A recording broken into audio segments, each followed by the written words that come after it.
Wausan ila hadrati Simbah Halim Asim Rabit Jakarta wa ila hadrati Mbah Muslih bin Abdurrahman Meranggen. Wausan ila hadrati Simbah Bisri Mustafa Rembang Syekh Jamek bin Abdul Rajab. Wausul khusus ila hadrati Simbah Soleh Darat. Wausul khusus Husni Atailah Sakandari. Al-Fatihah. A'udzu billahi minasyaitonir rajim. Bismillahirrahmanirrahim. Alhamdulillahirabbil alamin arrahmanir rahim maliki yaumiddin.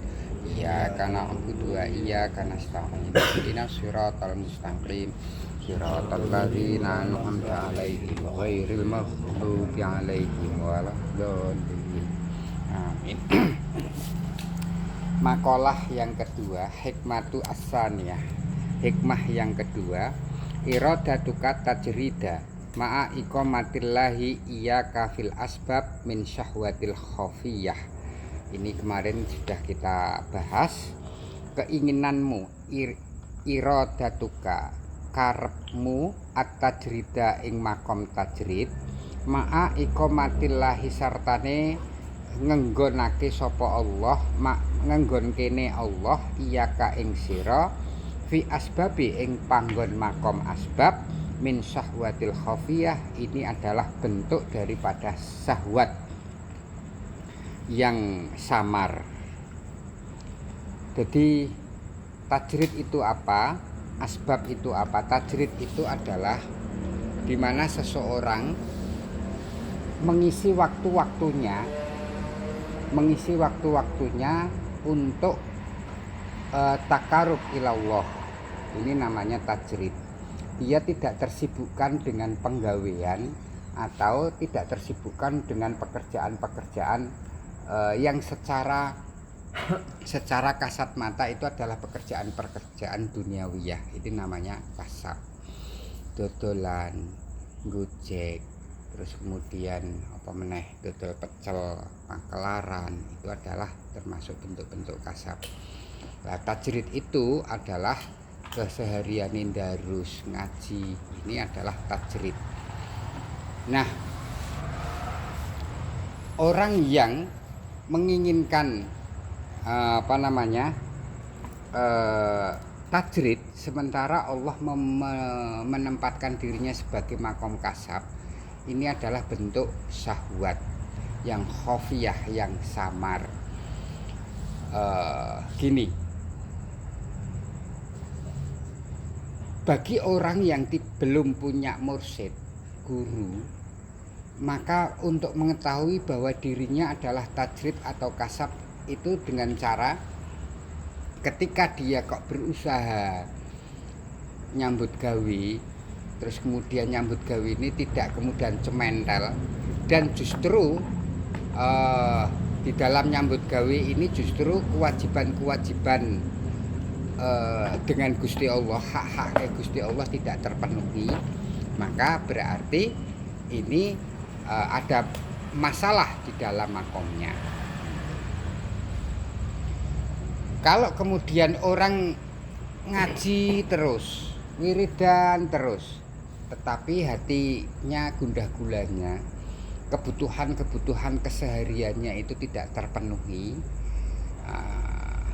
Kalau tidak terpenuhi ini semuanya, bahkan orang kasab yang penghasilannya jutaan per harinya pun juga kemudian merasa belum terpenuhi. Karena berdasarkan teori ekonomi bahwa alat pemuas kebutuhan itu tidak sepadan dengan kebutuhan itu sendiri gitu.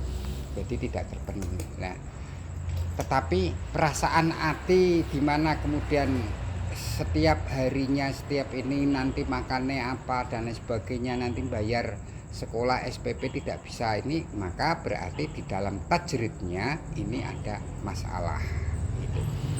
Apakah kemudian kalau begitu terus kemudian dia harus kasab, atau ketika kasab itu kemudian dia ada masalah maka dia harus tajrid? Di sini juga masih menjadi sebuah pertanyaan.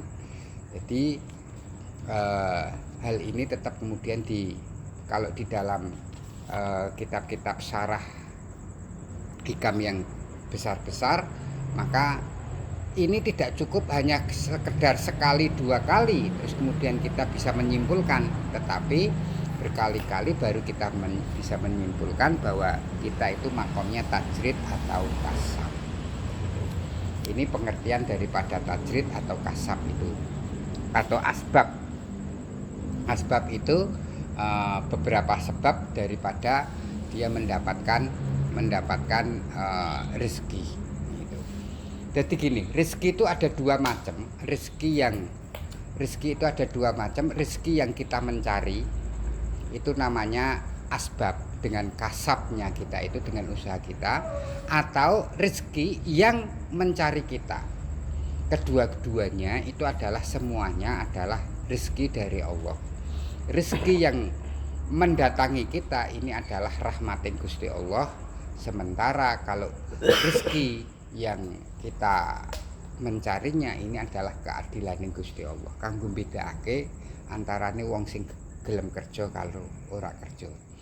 Jadi rezeki yang mendatangi kita ini tidak bisa kok kemudian orang berusaha menghalang-halangi, itu tidak bisa, tetap kemudian akan datang kepada kita. Sehingga ada ungkapan di dalam meme di sosmed bahwa rezeki tidak pernah salah alamat, yaitu benar bahwa rezeki itu semuanya adalah rezeki dalam hal ini adalah rezeki yang mencari kita, bukan kita yang mencari. Tetapi kalau kemudian rezeki yang kita mencari, kita harus kemudian mencarinya untuk kemudian bisa mendapatkan itu, atau dengan melakukan asbab-asbab di mana jalan rezeki itu akan terkucur. Nah, dua makom ini adalah makom pada umumnya, tetapi bagi Kanjeng Nabi Muhammad makomnya itu adalah makom yang ketiga. Suatu saat Kanjeng Nabi Muhammad tajrid, suatu saat Kanjeng Nabi Muhammad itu adalah asbab. Nah, persoalannya begini, yang kemudian perlu digatekke, yang perlu digarisbawahi dengan tinta merah itu, ketika perubahan nalikane nganggur, nalikane ketika kemudian kita bekerja, ini antara kedua perubahan ini dia tidak mengalami perubahan rasa di dalam hati, dan tidak mengalami perubahan persangkaan terhadap Allah Subhanahu wa taala. Kadang-kadang nak pas rezekine akeh, ya Allah Gusti Allah kok ya welas maring aku temenanan. Nan kono pas ora ana kerjaan terus kemudian ngaluwara, ya Allah Gusti piye to Gusti, saben dina salat kok ya ora entuk rezeki. Lah ini berarti posisi dia ini posisi makom-makom sing semrawut ora trimonan gitu. Jadi ketika intinya di sini, intinya di perubahan perasaan dan adanya perubahan perasaan atau tidak, atau adanya perubahan penyanaan kita terhadap Allah Subhanahu wa taala. Ini yang menjadikan asbab atau kemudian tajrid. Nah,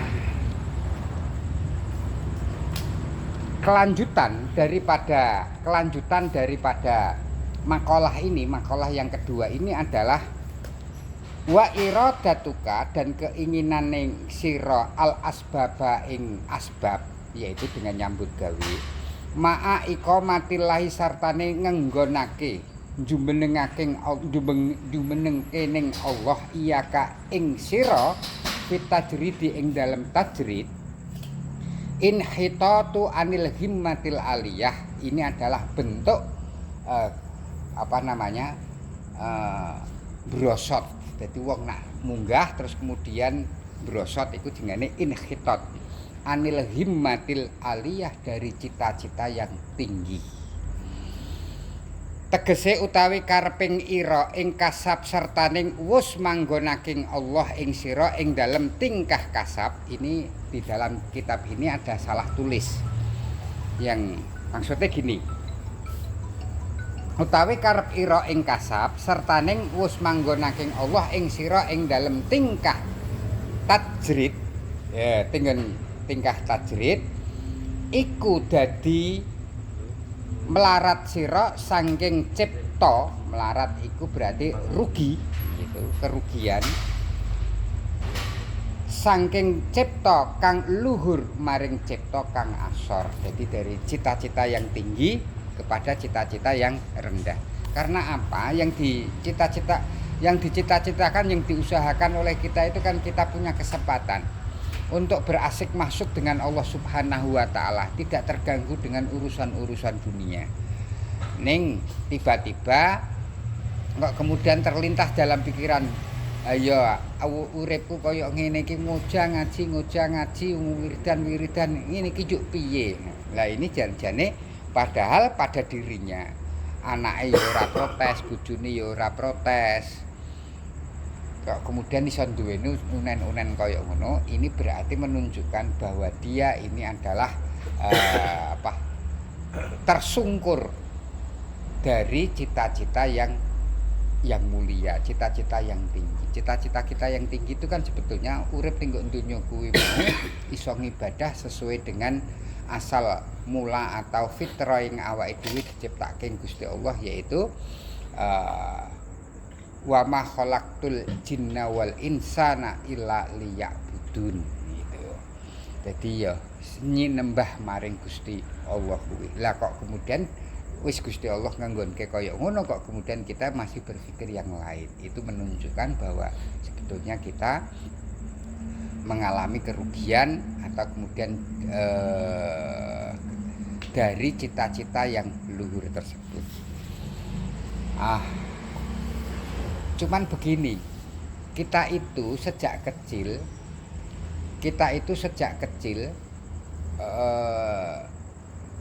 otak kita, mindset kita itu sudah disetting sedemikian rupa sehingga seolah-olah bahwa kebutuhan kita ini tidak lain dan tidak bukan karena usaha kita. Tidak lain dan tidak bukan karena usaha kita. Bahkan hal tersebut dilegitimasi dengan ayat Innallaha la yughayyiru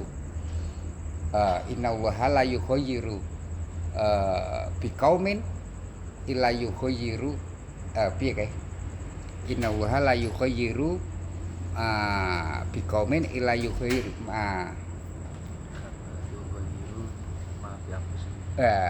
ya innallaha la yughayyiru ma biqaumin hatta yughayyiru ma bi anfusihim. Jadi kata-kata ma itu diartikan sebagai nasib. Sehingga nak nasibnya awake dhewe arek kemudian sugih ya kudu bekerja. Padahal semuanya itu adalah pemberian daripada Allah, bukan karena bekerja kita atau usaha kita. Pirang-pirang wong sing ora nyambut gawe ya ya sugih-sugih. Nah, tetapi begini, ada segolongan orang yang menyatakan bahwa tajrid itu sendiri sebetulnya juga kasab. Tajrid itu sendiri juga sebetulnya asbab. Asbabe rezeki ning Gusti Allah mara ning gone awake dhewe, mergo awake dhewe tajrid kanthi ridho. Tajrid kanthi ridho, terus kemudian ini adalah bentuk asbab sehingga kita kemudian menjadikan ada rezeki yang datang kepada kita. Jadi sebetulnya antara tajrid dan asbab ini sendiri secara zahiriyah itu memang tampak dari apakah dia itu mendapatkan rezeki dengan cara dia bekerja, menjual jasa atau menjual apa. Tetapi dari sisi hal yang lain bahwa baik asbab maupun tajrid ini adalah merupakan kasabnya diri masing-masing. Jadi umpamanya ana wong gawene ngojang ngaji tetapi akeh tamune, terus kemudian Pak Yai, Pak Ustad niki kula gadah tanah arep didol ora payu-payu. pripun supaya nek kados payu. Pak Yai ini ya trimo ngujang ngaji terus ngumumke iki ana wong arep dodolan tanah. Pingin lek cepet mbok menawa ana sing butuh tanah to. Kadang-kadang kan trimo ngono tok. Terus kemudian bener ana sing anu terus kemudian payu. Lah ngrasa sing duwene tanah kuwi mau. Ini kan janjane termasuk juga asbab. Gitu. Kalau dohiriyah ya wong trimo ngomong ngono tok ora kesel kok. Beda karo makelar rono riwari ngentekke bensin dan lain sebagainya. Pak Yai ini cuma ngumumke terus kemudian payu, terus kemudian dikasih, kemudian komisi niki hadiah kangge jenengan tanah kula pun pajeng. Nah ini juga termasuk jenenge asbab. Kasape bentuknya apa ya istri ngomong ngono kuwi mau. Nah ini jadi asbabe wong tajrid iku ya begitu itu. Gitu. Kira-kira begitu. Iku dadi melarat sira saking cipta kang luhur maring cipta kang asor krana setuhune sira sakwuse wis madhep maring Allah blaka lan sartane wis yakin iman ira yen Allah blaka ingkang paring rezeki mongko nuli bali sira maring makhluk. Jadi kalau tajrid itu kan nyelehake rezekiku ki ya sangka Gusti Allah. Tidak kemudian menyandarkan, tidak punya di dalam hatinya bahwa tidak ada lain selain Allah, rezeki itu akan kemudian terbagikan. Tapi kalau asbab ini juga masih mempunyai pikiran bahwa ada sebab-sebab lain rezekiku ki akan saya terima, yaitu dengan kemudian apa? Menisbatkan atau menyandarkan, mengidhofahkan kepada selain Allah, entah itu bentuknya manusia atau itu bentuknya berupa aktivitas. Ini tetap yang disebut dengan mengidhofahkan, menyandarkan kepada pihak yang lain. Wah lagi menggah-menggah pinara nggih.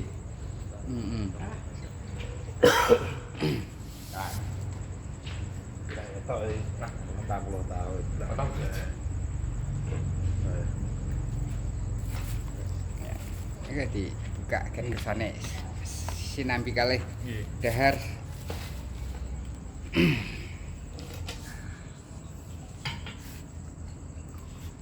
Mongko dadi asor angen-angen ira fal hasil mongko wajib keduwe wong kang wis makrifat ing Allah arep nrimo apa barang kang wis manggonake Allah ing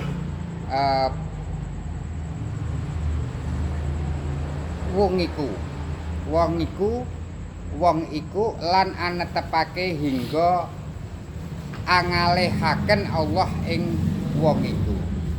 Jadi gini,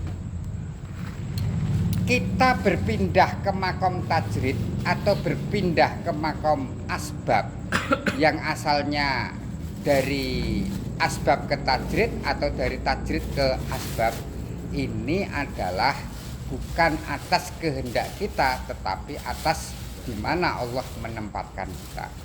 Jadi ketika Rasulullah itu sendiri berpindah dari makom tajrid ke makom asbab, yaitu juga karena Allah. Lah ngene iki sing rada angel iki. Nah kaya Kanjeng Nabi kan ya wis kasab. Lah awake dhewe njuk piye kan gitu. Dadi nek kula gajine men terus absit asline. Mending omah iki malah akeh pasien gitu. Dadi pasien kuwi malah angan-anganmu terlalu. Sesuk iki go cedak wae cemek, rumah sakit cedak wae cemek. Buka plang iso ya ya.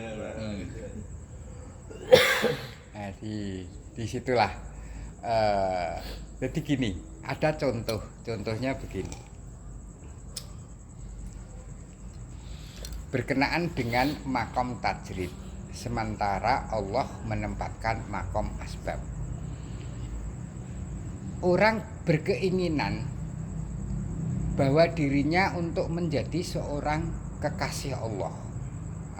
Iblis itu salah ya apa pengin dadi kekasih Gusti Allah. Sementara ketika Allah itu justru memilih Nabiullah Adam alaihissalam sebagai Khalilullah, sebagai Khalifatullah, dekne ora trimo. Ini persoalannya begitu. Janjane nak kanggone iblis kan gerek nrimo makom sebagai bukan sebagai khalifatullah fil ard gerek nrimo wae ya wis ora apa-apa gitu. Gitu. Nah, kalau dilihat dari cita-citane iblis kan ya sangat mulia janjane. Pingin dadi kekasih Gusti Allah, maka dalam seumur 4.000 tahun iblis itu sujud pada Allah, sementara Nabiullah Adam itu orang baru kemarin sore, makhluk yang kemarin sore itu kok wis kemudian dijadikan khalifah, dijadikan sebagai khalilullah, sebagai kekasih Gusti Allah. Begitu juga nanti akhirnya ketika kita tidak bisa menerima hal ini, ayo aku wis kerja metek-tek ringkel sore nganti isuk nganti sore nganti isuk meneh. Aku ya wis salat, wis nglakoni perintah-perintahe Gusti Allah. Kok justru kae sing kemudian mendapatkan kesejahteraan. Kok kae kemudian sing mendapatkan kedudukan. Nah, ini akhirnya jadi nanti akhirnya akan menjadi hasud. Karena apa? Tidak nerimo atas makom yang telah ditempatkan. Begitu pula, loh itu kalau kemudian persoalannya kasab. Kalau itu persoalannya adalah persoalan tajrid bagaimana? Nah, begitu. Ayo, aku kok orang duwe penggawean gitu. Sampai begitu akhirnya nanti wong-wong tajrid itu gudone yaitu adalah iri kepada orang-orang kasab. Begitu pula jika gudone wong kasab iku nanti ya keset akhirnya etok-etok tajrid tapi sebetulnya dia adalah melarikan diri dari tanggung jawab karena kesetnya itu sendiri. Nah, maka perlu kita mengenali antara kasab, antara tajrid dengan keset, antara tajrid dengan keset, antarane kasab dengan dengan angas itu tamak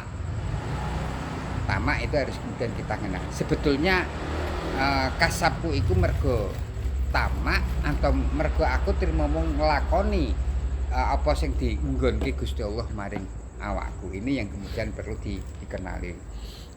Tiap hari ya kita awake dhewe mengkoreksi ini pentingnya muhasabah atau mengoreksi diri. Janjane aku ki keset apa ya mung benar-benar tajrid gitu. Jadi keset apa rekor keset. Boleh keset.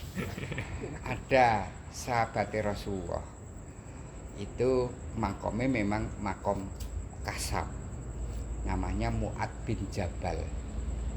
Mu'ad bin Jabal itu disebut bin Jabal anak lanange gunung, mergo dia itu pekerjaannya menggali batu di gunung. Tiap hari Rasulullah kemudian menengok setelah kemudian sholat, dia tidak menemukan Mu'ad. Zuhur juga begitu, asar juga begitu. Kadang-kadang kalau pas ikut jamaah terus kemudian habis salam terus kemudian pergi nak pelencing begitu. Suatu saat Rasulullah menemui Mu'ad itu, ditanya, kenapa kamu kok tadi zuhur tidak kelihatan? Begitu. Kiai nak ana kiai ngabseni niki ya istimewa. Paijo, Kang Pedro, pundi Mas Pedro? Kerja Pak. Akhirnya kemudian Mu'ad, kula niku gadah keluarga, gadah istri, gadah anak. Kula nggih kedah tanggung jawab kula minangka netepi apa sing diperintahke Gusti Allah. Kula ya tetep kemudian bekerja. Karena antarane jarak Madinah Masjid Madinah, Masjid Nabawi dengan tempat di mana kemudian beliau bekerja ini sangat jauh. Kadang-kadang kalau kemudian siang hari harus pulang, ini waktunya tidak nyandak. Jamaah yang dilakukan Rasulullah sudah selesai. Maka Mu'ad sholatnya ada di gunung-gunung. Sama kemudian Rasulullah dipegang tangannya. Terus kemudian dicekeli tangannya gitu, kapal-kapalan nembek do meletek-meletek begitu. Sama Rasulullah itu dicium-cium, ini tangannya ahli surga, ini tangannya ahli surga. Nah, di kalangan para pengamat sejarah, seandainya Mu'adz bin Jabal ini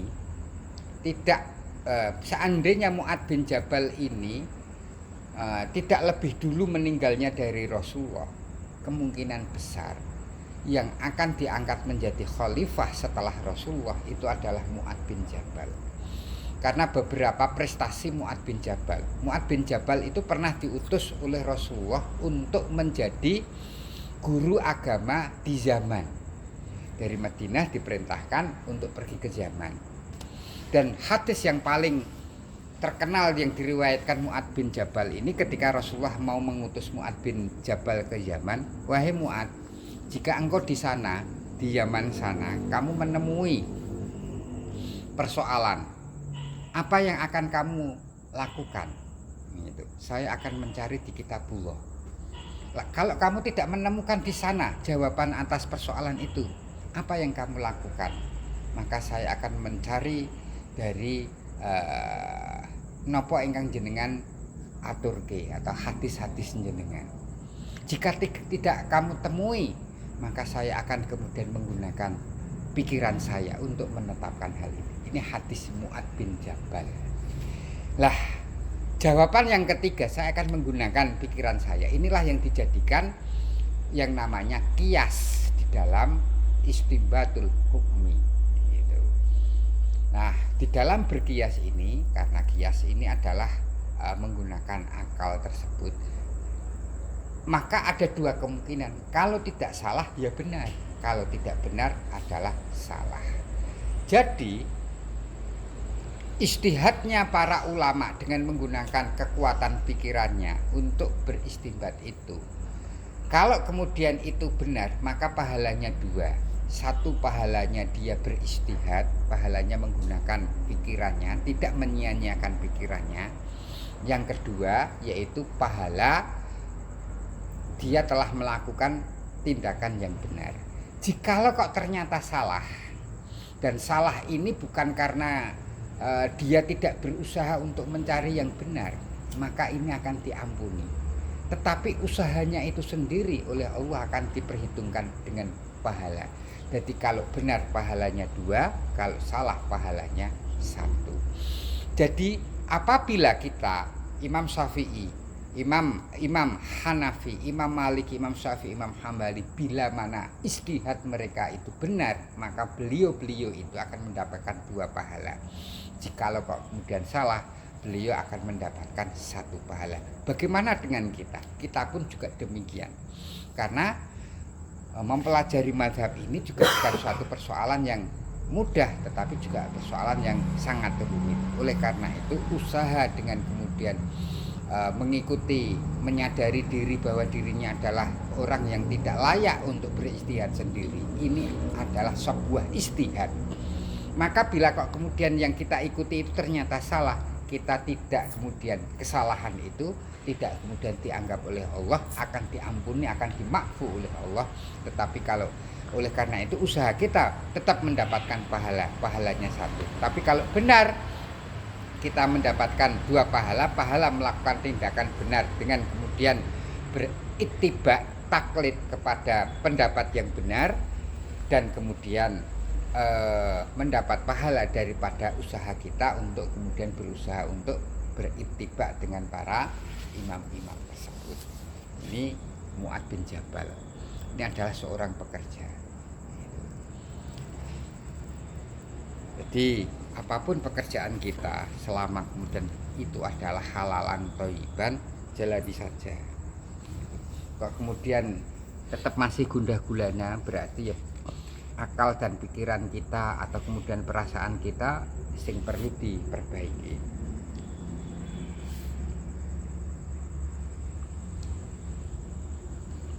Utawi ngalamate yen sira iku den enggonake ing dalem makom tajrid. Lah ini utawi ngalamate tanda-tandane yen sira iku den enggonake ing dalem makom tajrid tegese tinggal kasab iku kelawan yen to gampang ing atase sira pengupa jiwa nira saking sekira-kira ora kinaya apa hasile rezeki. Dadi iki. Tanda-tandanya gini, biasanya ini yang bisa kemudian menilai adalah orang di luar diri kita. Ayo Pak Yai kayak kerjanya apa toh? Kok yo Pajero yo duwe, Fortuner yo duwe, bahkan Alphard yo duwe. Dia tidak berpikir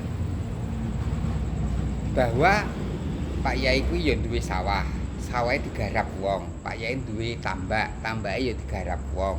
Kadang-kadang duwe bis, duwe truk dan lain sebagainya. Iku yo mikir janjane. Itu mikir artinya tetap kemudian yo juga paham. Nah, tondo-tondone itu adalah jikalau itu tidak kelihatan rekasane golek rezeki, tidak kelihatan golek rekasane golek rezeki, tetapi kelihatan secara mata umum bahwa beliau itu akeh ning nggo masjide, akeh mulange, akeh macem-maceme, sehingga inilah yang disebut dengan makom tajrid.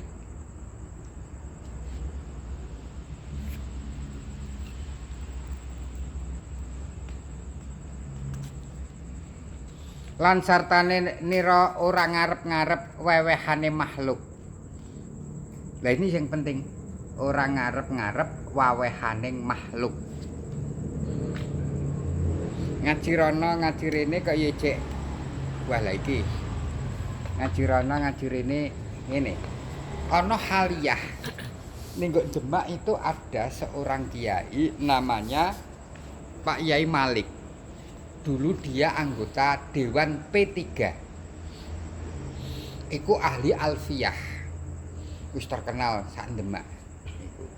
Karena dia adalah juga jurkam P3, dia nenek ahli pidato.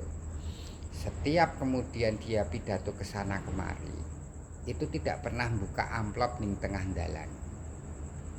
Sekali dapat terus kemudian kayak ibuke terus.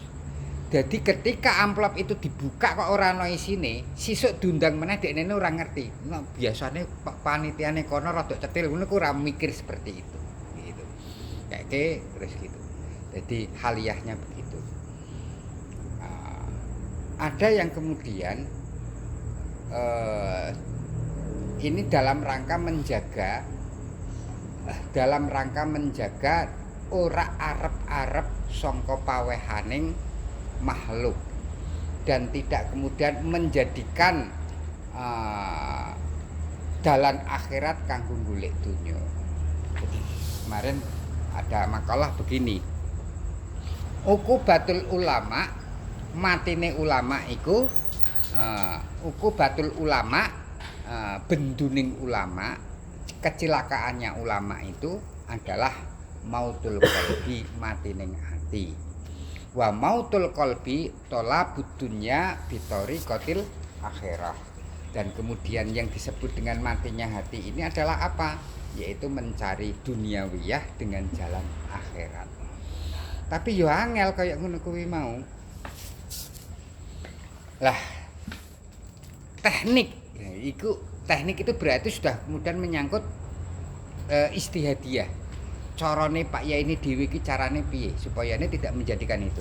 Yaitu diantaranya dia tidak pernah membuka amplop dan lain sebagainya supaya dia tidak membeda-bedakan antara pengajian sana, pengajian sini. Ini jadi umpamane kok nganti ora dikei tetep dekne wayahe dekne ngaji tetep mangkat ngaji.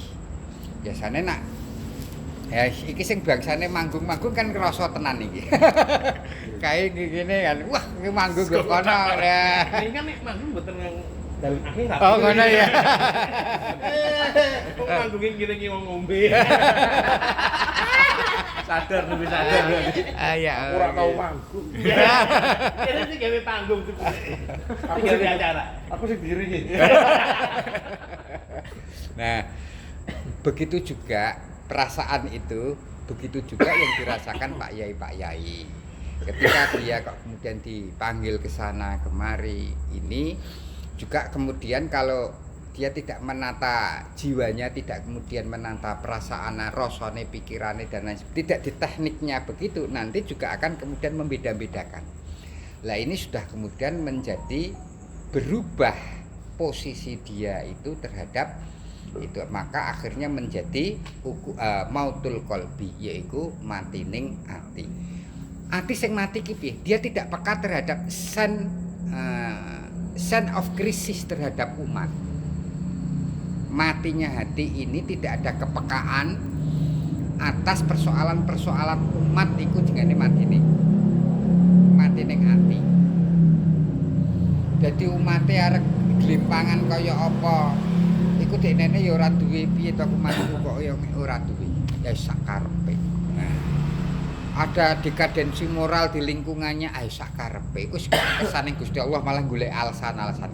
Padahal ini termasuk tanggung jawab daripada imamuddin atau pengareping agama atau Mbah Mudin atau Pak Yai, Pak Ustadz, ini adalah tanggung jawab.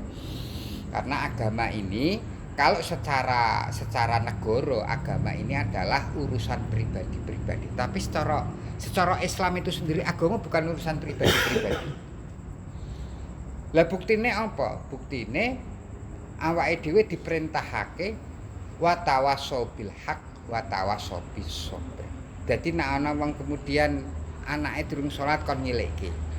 Kok ngantik bojone ora salat, awake dhewe sing kemudian di besok kelak di kemudian hari akan dimintai pertanggungjawaban. Ini menunjukkan bahwa Islam ini bukan urusan pribadi tetapi ada urusan bersama. Makanya juga ada disebut fardhu ain, ana fardhu kifayah, karena memang ada makom-makomnya sendiri yang ini adalah urusan pribadi tapi juga urusan kebersamaan tadi. Ini berkenaan dengan keberagaman.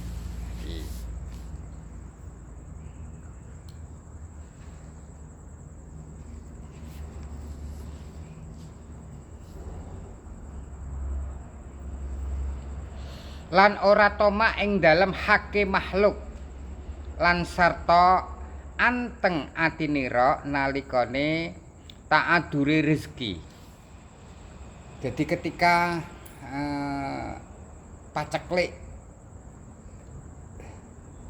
paceklik utangnya pirang-pirang, dia ini tidak kemudian hatinya menjadi gundah gulana. Ini adalah salah satu tanda-tanda daripada tajrid. Tapi harus kemudian dibedakan antara tidak peduli dengan tanggung jawab bayar utang dengan kemudian tidak menjadi terpengaruh oleh adanya udzur rezeki. Jadi rezeki ini ana karo Gusti Allah ditunda sik. Ditunda supaya didelok wong kuwi mau piye. Lan lamun gumantung atinira, jika kemudian hati kita ini tertambat lan langgeng ibadah ira ora pot ngibadah sebab pote rezeki, ora pote rezeki nira lamun wus tinemu iku ngalamat mongko wajib sira tinggal kasab lan nrimo sira arep maringake bondo nira wallahu a'lam. Jadi alamat itu adalah tanda-tanda daripada tajrid. Nah, nek wis kaya ngono kuwi mau, kita sudah siap untuk meninggalkan semua kasab-kasab atau kemudian meninggalkan asbab-asbab untuk mengkonsentrasikan diri kita pada makom tajrid. Nah, suatu saat kita juga akan mengalami makom tajrid itu. Ketika sudah tua, kita sudah tidak apa-apa, nanti rezekine teko dhewe, mbuh iku sangka anake, mbuh sangka putune. Itu gitu. Nah, maka ini pentingnya berkeluarga, duwe anak. Ini anak. Pentingnya gitu. Tapi begini, nak Mbah Maimun begini. Awake dhewe iki duwe anak kudu ikhlas. Ikhlas iku ora duwe arep-arepan apa-apa ning anak. Engko arep dadi anak sing iso males wong tuane utawa ora iku ya ora. Pokoke awake iki tanggung jawabe awake dhewe maring anak ki apa. Nah, bahkan didik mengantarkan dia untuk sekolah. Sisuk kaya apa kita tidak tahu. Kalau kok sampai kok kemudian kita duweni pengarep-arep nanti akhirnya ternyata kok meleset, itu nanti kekecewaan kita menjadi sangat besar. Gitu. Berbeda kalau itu bukan berbeda kalau kemudian ini tidak pada anak, gitu. Karena justru sesuatu yang paling kita cintai yaitu anak. Selain anak apa? Mungkin istri-istri tidak sesuatu yang paling kita cintai. Yang paling kita cintai itu ada anak. Istrinya orang. Ini justru seringkali akan menjadikan yang lebih berat di dalam hati.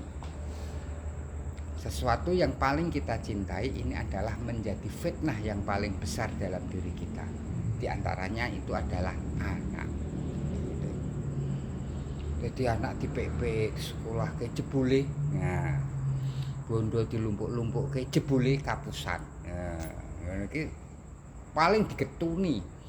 Nah, maka usahakan untuk tidak mencintai apa-apa, termasuk mencintai anak ya seukuran saja, tidak usah kemudian dibesar-besarkan. Nanti akan menjadi fitnah yang paling berat di dalam hati kita, termasuk istri. Bos, Istri bukan dicintai. Ditakuti.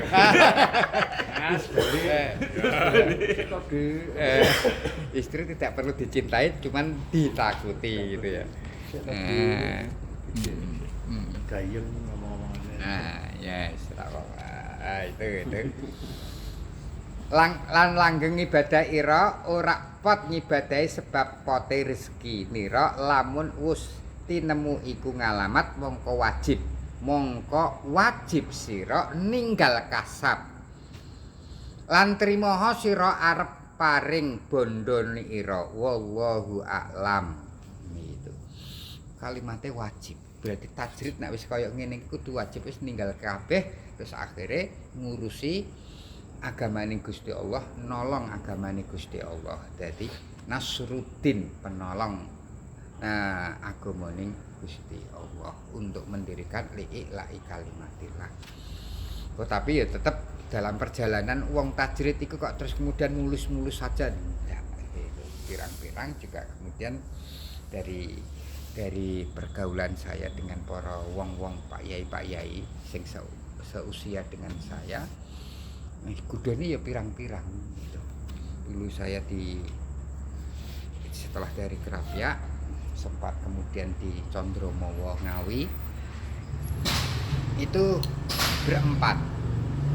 Terus kemudian diperintahkan untuk apa jenengane ziarah Wali Songo tapi kudu mlaku, ora entuk nggawa sangu. Iku janjane ya nglatih tajrid ki mau. Ora entuk nggawa sangu. Ora entuk njaluk nak dikeki diterima. Gitu. Ngeri. Seminggu kula mboten kiat. Balik kula numpak truk. Sing liya-liyane kuat. Nganti beberapa hari hingga sampai kemudian dari 4 orang ini satu yang kemudian berhasil. Terus kemudian dipek mantu karo kiai ini. Nah, suatu saat saya pergi ke sana lagi, omong-omong lek kanca edan ngomong. Wah, dene ya ngelu padha kang ngelu. Ngelu. Satu sisi sing jenenge pondok desa niku beda karo pondok modern. Nah, pondok modern niku maksa ayo bayar SPP ngono ki tekan. Ning nak Pak Yai desa. Terus kemudian listrik pondok kuwi sing nanggung ya Pak Yai ini. Kadang-kadang santri-santri iku lek bayar sahriyahnya itu ya nunggak-nunggak undi. Dadine ngelu to.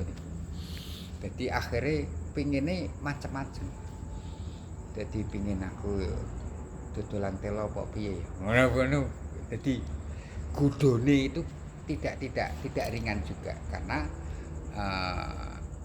lah kalau di sini disebutkan bila mana ketika dia ada pot rezeki atau kemudian rezeki ini tertunda itu dia tidak kemudian menjadi gundah gulana. Sekarang ini sedina ora nyekel duit awake dhewe ya bingung. HP ini ora ana kotane ngono kita wah bingung ora kenal buku kota ora ana. Arep nyileh Rizka kok ya isin masak Rizka. Ya coba. Patrit yo kendaraan kota. Lah. Jadi tidak semudah yang kemudian kita bayangkan. Terus begitu pula kemudian ketika asbab itu pun juga kemudian ayo kerja kok angele kaya ngene. Golek pembeli siji wae lek ngrayu-ngrayu tenanan. Nganti direwangi ngapus-ngapusi. Nah, ini yang menjadi PR kita semuanya. Yes, ngene awake dhewe apa sing dienggonke Gusti Allah itu dilakoni. Jangan sampai nanti akhirnya begini. Iblis itu kan akhirnya gini. Loh, kula niku kan sampun ngibadah. Kalau di dalam kan takabure iblis itu kan menyatakan bahwa dirinya tercipta dari api. Sementara Adam tercipta dari tanah. Tetapi di dalam apa namanya?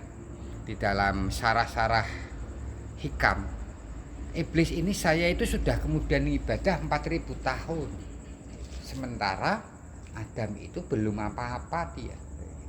Syariat aja belum ditetapkan. Artinya belum mukallaf dia. Kok kenapa terus kemudian oleh Allah kemudian dijadikan khalifahullah. Nah, ini nanti akhirnya kembali pada makalah yang pertama lagi.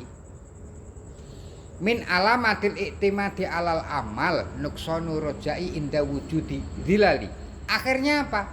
Iblis nuksonu rojai inda wujudi dilali. Wah, kecewa aku. Jadi akhirnya dua ini penyongko sing Allah mare Gusti Allah. Jadi iki terus kemudian keadilane Gusti Allah ning nggo endi?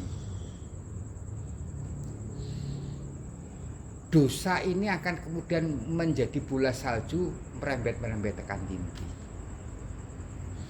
Dari mulai sombong terus kemudian tamak, hasud, akhirnya jadi hasud maring Kanjeng Nabi Adam alaihissalam. Lah hasud iku sing piye? Hasud iku ana 3 macam. Itu. Pertama yaitu adalah menginginkan rahmating Gusti Allah yang diberikan kepada orang lain tercabut dan ada pada dirinya. Ini hasud yang pertama. Hasud yang kedua yaitu adalah bahwa rahmating Gusti Allah yang ada pada diri orang lain ini akan ditarik, diangkat walaupun dia tidak mengharapkan bahwa itu akan jatuh pada dirinya. Itu hasud yang kedua, rodok ringan. Hasud yang ketiga ini adalah yang ringan.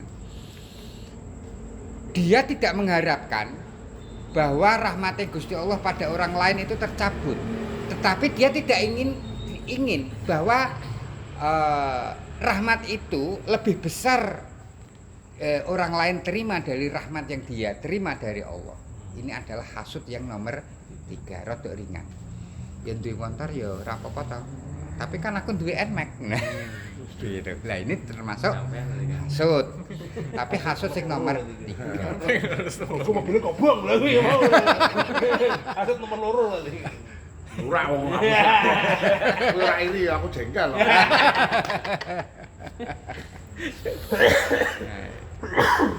Nah, kayak iblis itu akhirnya berusaha apa yang kemudian diterima oleh Nabi Adam tinggal di surga ini diusahakan untuk kemudian dia membuat strategi, membuat apa namanya konspirasi supaya Adam juga kemudian sama dengan dirinya dikeluarkan dari surga. Artinya apa? Dia tidak ingin bahwa ada lebih mendapatkan rahmat lebih dari dirinya. Walaupun dia tidak menginginkan lagi masuk surga.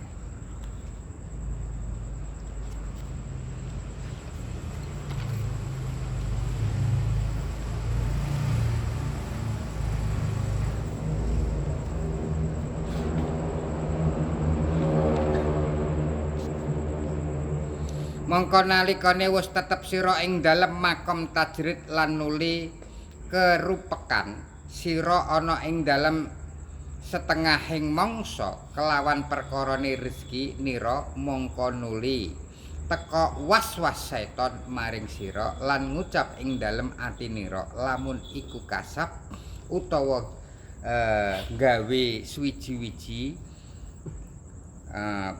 penggawehan yakti ora kaya mengkene sira lamun ana kaya mengkono mongko tulaken iku was-was kelawan pengendikaning Syekh iki.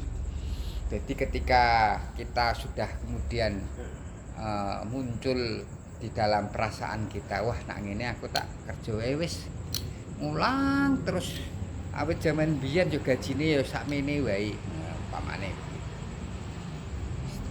Apa ya nak ya? Ketika muncul di dalam pikiran yang demikian ini adalah kayak jangkrik dikileni. Hati kita sedang dikileni oleh iblis. Maka kemudian ingatlah makalah yang ketiga. Makalah yang ketiga bunyinya bagaimana? Sawabikul himmami la tahruku aswarul aqdar.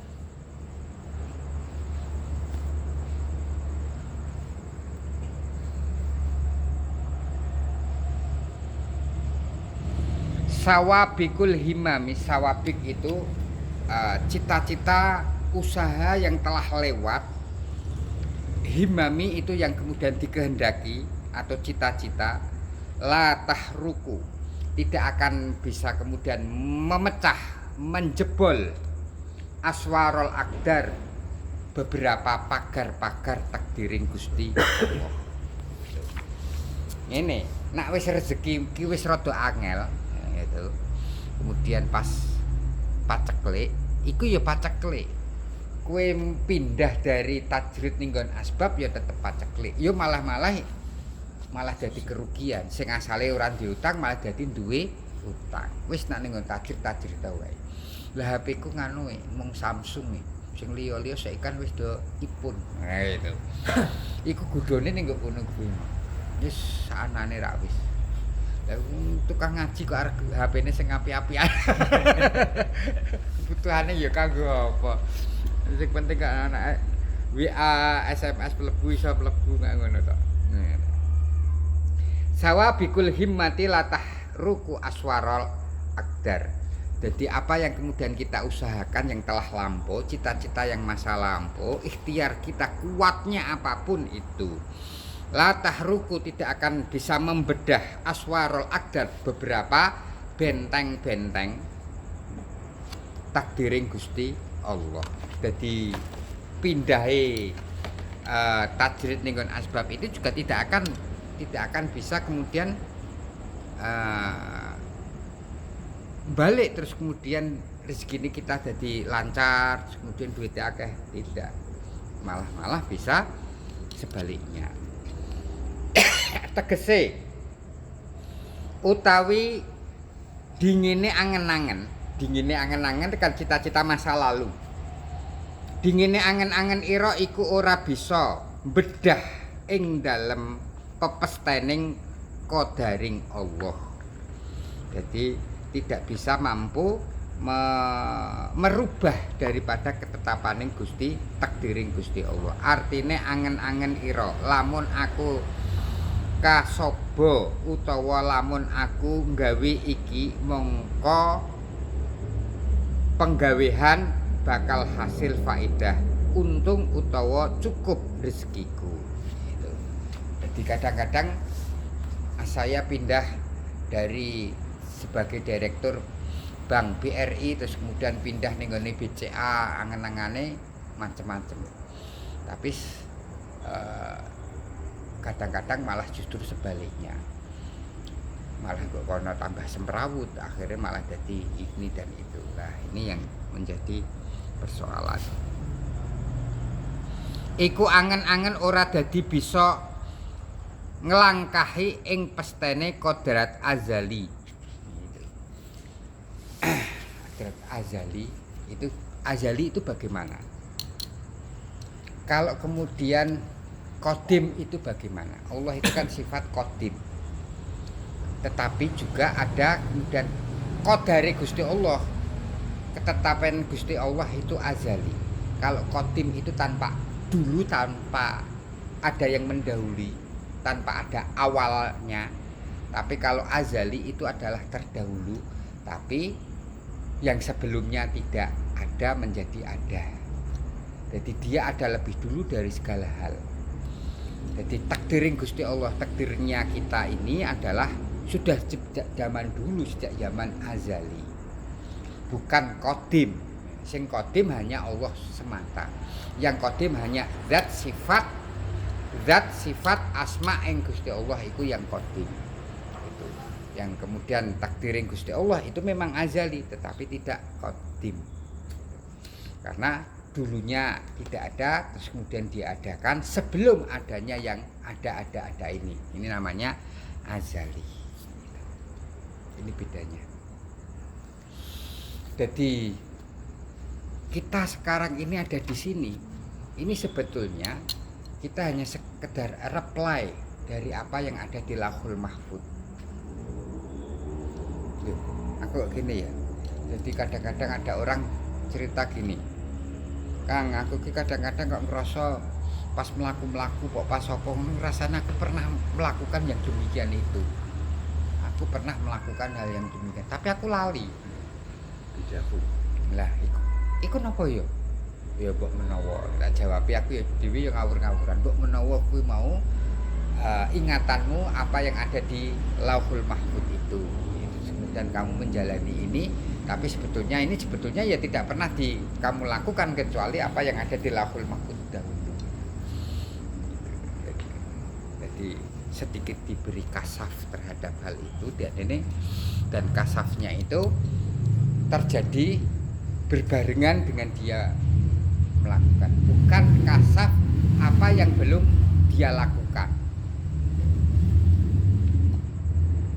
Nah, sing kaya ngono kuwi akeh wong, tapi kasaf terhadap apa yang belum terjadi iki ya mbok menawa mung Kanjeng Nabi Muhammad tok. Karo para ahli sihir Fir'aun atau ahli sihirnya Raja Namrud. Jadi dia mampu membaca lauh di sana dan Lauhul Mahfuz belum ditutup oleh Allah Subhanahu wa taala.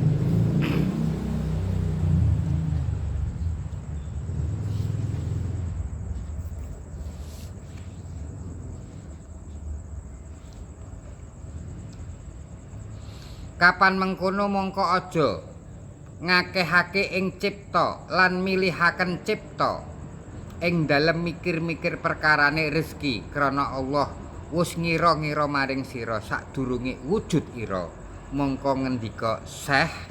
Nah, dadi gini, wis ngono janjane apa yang terjadi pada diri kita oleh Allah sudah dipertimbangkan masa-masa yang terbaik bagi diri kita. Dan Allah lebih tahu apa yang terbaik daripada yang terbaik bagi kita daripada diri kita sendiri. Wis nak ngono, maka arih nafsaka min tabiri. Arih manane ngene. Rihon iku artine semilir, ngisi sira. Arih nafsaka, isiskanlah dirimu min tadbiri.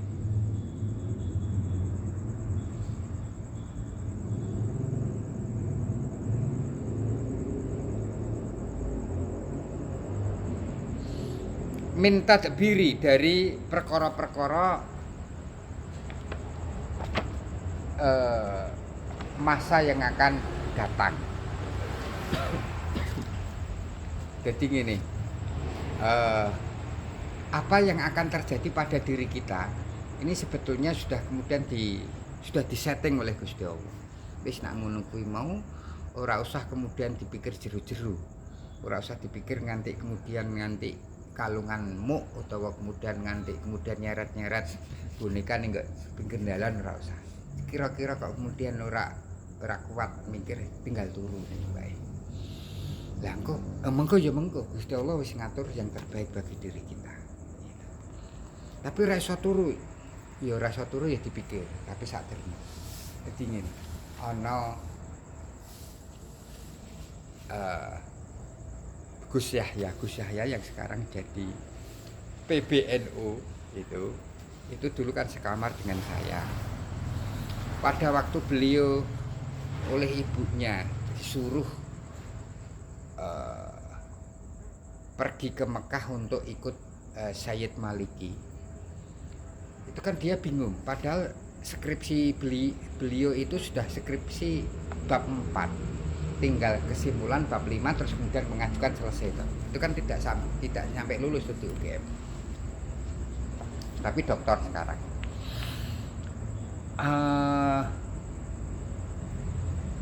Bingung lah, hingga sampai kemudian aku nuruti ibuku apa aku nuruti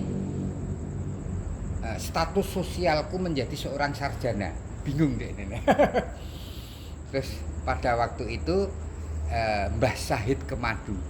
Mbah Syahid itu yang di Rembang itu ada desa Rembang sana, ada desa Kemadu, terkenal Kiai Alhamdulillah.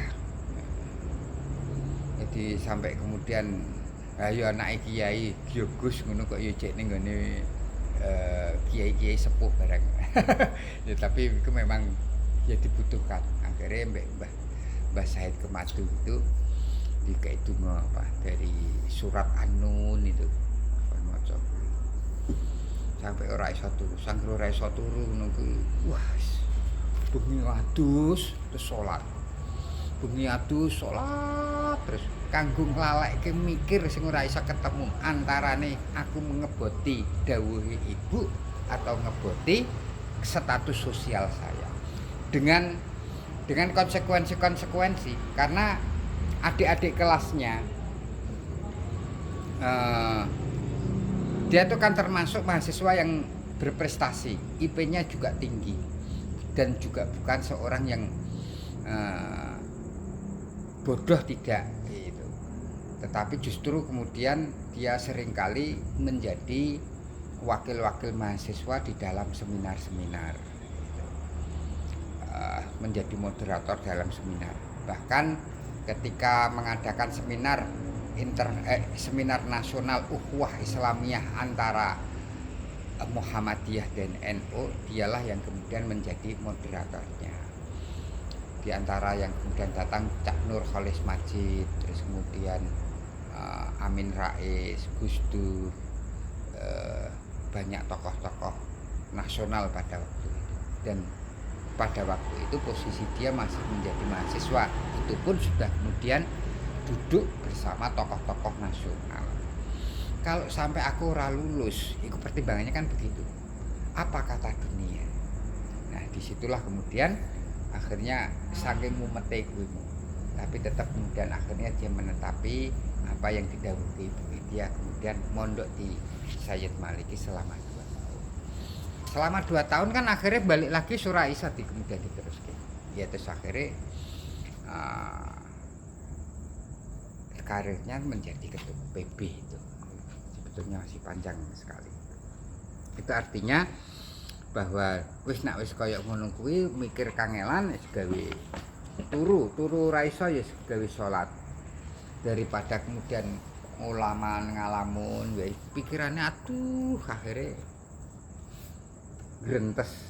Ya kalau kemudian kita bisa menjaga rasa perasaan husnuzon maring Gusti Allah. Kalau tiba-tiba terus kemudian menjadi nak seliwer dengan pikiran kita husnuzon maring Gusti Allah, ini yang berbahaya.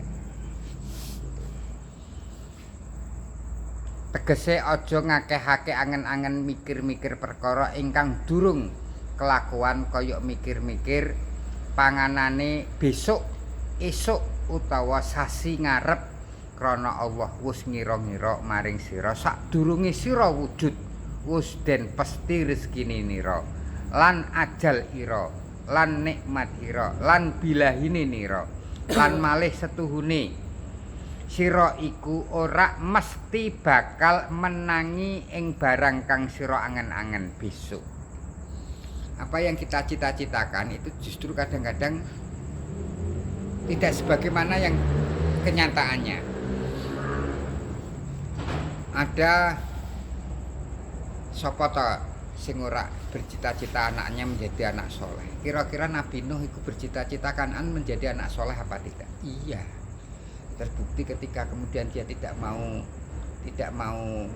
naik ke kapal kan selalu dipanggil-panggil ta'al wahai Reneo Kan'an itu ora wong kapalmu wis gawe aku Kan'an karena yang menanam pohonnya dan kemudian membuat kapal itu aku masa aku kemudian butuh terhadap apa yang saya buat sendiri ora aku tak munggah gunung gitu. Nah inilah tetapi cita-cita itu kan kenyataannya menjadi beda. Mongko ana angen-angen ira iku ora ana paidahe lan sia-sia lan malih apa to ora sira mikir-mikir setuhune sira sadurunge wujud ira sira ora angen-angen. Apakah keberadaan kita di dunia ini atas permintaan kita? Tentu tidak. Apakah keberadaan kita ini kita dilahirkan dari orang tua yang bagaimana? Juga bukan atas permintaan kita. Semuanya ini atas dari peparinging Gusti Allah. Ana sing dilahirke dadi anake presiden, dilahirke dadi anak pejabat, dilahirke dadi anak kiai, dilahirke dari keturunan Kanjeng Nabi. Kabeh itu bukan atas permintaan kita, tapi semuanya atas pemberian daripada Allah Subhanahu wa taala. Wis iku ora usah didawak-dawake berkenaan dengan itu. Wong lahir awake dhewe ae ora diangen-angen saiki. Nak ngono, sesuk ora usah diangen-angen sing angil-angil. Sing ndadekake awake dhewe duweni penyono Allah maring Gusti Allah. Nauzubillah min dzalik.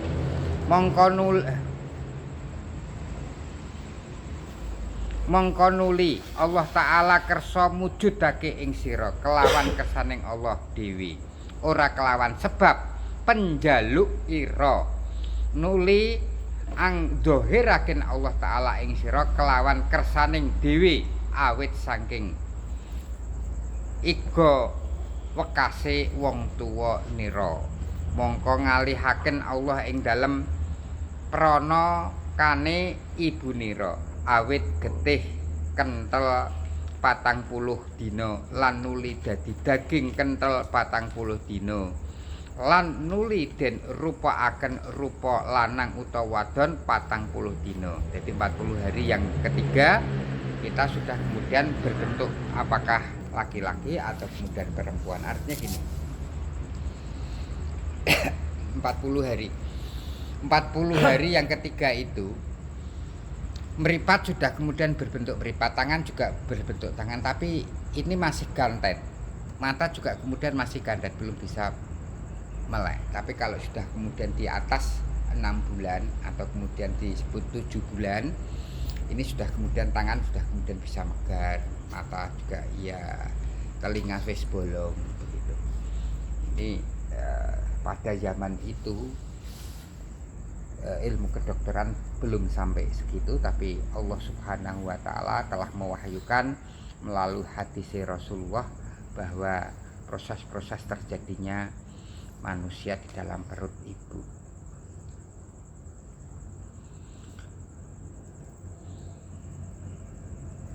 Mongko dadi jabang bayi mongko arep iku bayi maring pangan lan nginum, mongko ndadekake Allah ing getih het dadi panganane jabang bayi lan nginumi lan anulis Allah ing dalem iku bayi ajale lan rezekine lan bilahine lan nikmate lan sekehe perkara saking bejo utawa cilaka hingga ngedhahirake Allah ing sira saking wetenge ibunira mongko arep sira paring mangan lan nginum sarta sira iku dhaif ora kuat mamah.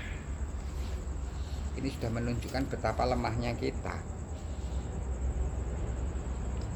Ketika kita lahir dan ibu itu tidak dikasih rasa belas kasihan kepada anak, tidak ada harapan kita hidup. Artinya ketika Allah mengendaki kita masih bisa hidup sampai dewasa, Allah menyiapkan sebab. Idza aradallahu syai'an hayya'a asbaba. Ketika Allah mengendaki sesuatu, hayya'a mempersiapkan Allah asbaba. Awake dhewe hidup sangka kayak gini sebabnya apa Gusti Allah? Tetapi ada sebab-sebab hingga sampai sekarang hidup, yaitu ibuke awake dhewe duwene rasa welas. Iku nek anakku ora tak susoni, ora tak tukokke susu.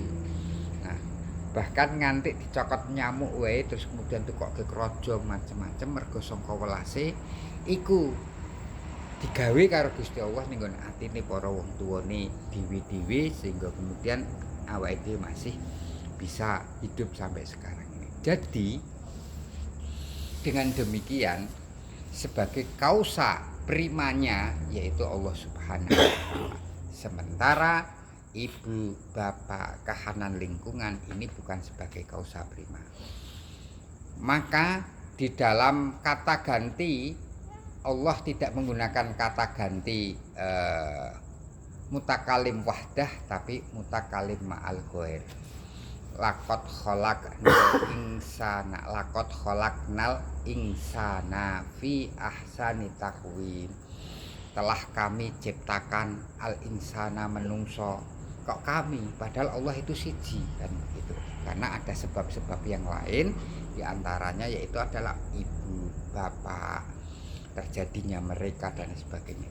Tetapi asal dari kejadian kita, Allah menggunakan kata ganti pertama tunggal, wama khalaqtu, dan tidak aku ciptakan. Wa ma khalaqtul jinna wal insana illa liya'budun. Berarti dalam hal ini tidak ada sebab lain kecuali Allah Subhanahu wa taala. Ini cara para ahli tafsir menafsirkannya. Wis sakne ya. Enggak Pak Rizky unjuk. Nanti sebentar lagi